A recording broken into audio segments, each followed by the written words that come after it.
Goeiemôre graad 5 en welkom by week 1 van kwartaal 4.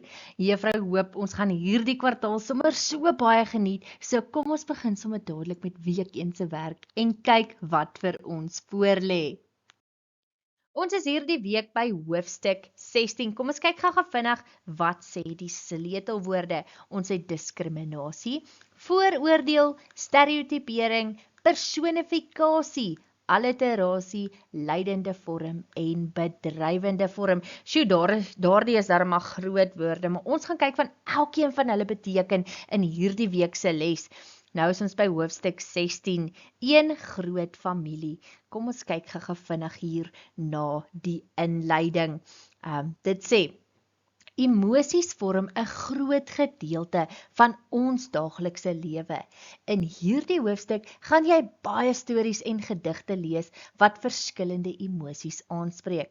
Deur die stories gaan jy met verskeie elemente, soos slotparagrawe en beeldspraak te doen hê. Deur die stories sal ons leer waartoe almal in staat is en die invloed wat ons op mekaar het. Dan het ons hier daai groot woorde, diskriminasie, vooroordeel en stereotypering gaan ook deur juffrou met julle bespreek word. Kom ons begin sommer dadelik met hierdie week se les. Goed oukies, nou is ons by aktiwiteit 1, 'n luisterbegrip. Kom ons kyk na die vragies. Julle gaan nou na hierdie 3 prente kyk en julle gaan voorspel waaroor julle dink die storie gaan. Dan my nommer 3, luister nou na die storie wat juffrou gaan voorlees, maar eers gaan ons gou vinnig na die vragies kyk. Nommer 4, bespreek en gee julle mening oor die volgende kwessies in die klas. Nommer A, is dit reg om nie met mense uit ander lande bevriend te raak nie? Nommer B, wat beteken diskriminasie? Hoe kan ons diskrimineer deur bevooroordeel teenoor iemand anders te wees of te stereotypeer? En dan by nommer C, wat beteken xenofobie? En dan by nommer 5, werk saam met 'n maat en bespreek die volgende vrae oor die luisterteks. A, het julle reg voorspel oor die inhoud van die teks? B, waar speel die verhaal af? So wat is die agtergrond? Dan by C, watter woorde in die teks help om die regte atmosfeer te skep? Dan by D, wat is volgens julle die hoofboodskap van hierdie teks? By nommer E, wat is die belangrikste gebeure wat plaasvind? Wat is dan die storielyn?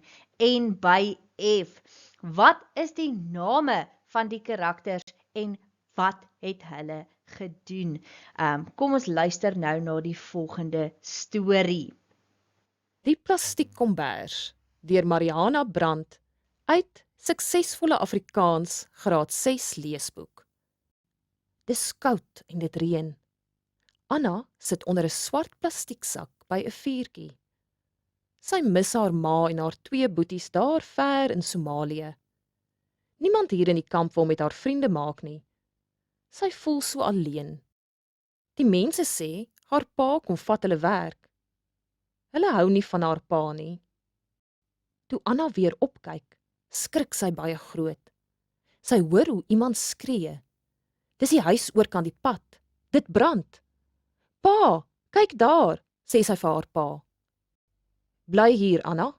Ek moet die mense gaan help, sê haar pa en spring op. Hy gryp 'n emmer en hardloop na die kraan.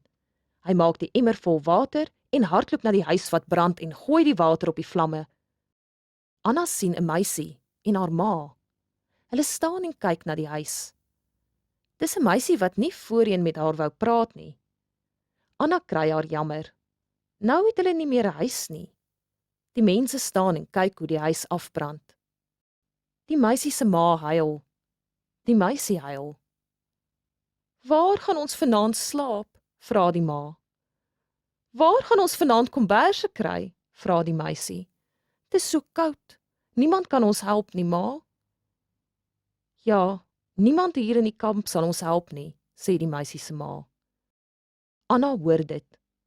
Sy het ook nie 'n kombers nie Sy het net die swart plastieksak, maar sy sit by die lekker warm vuurtjie.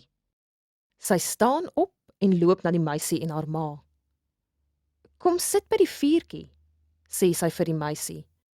Jy kan onder my plastieksak sit, dis lekker warm. Die meisie en haar ma kyk na Anna.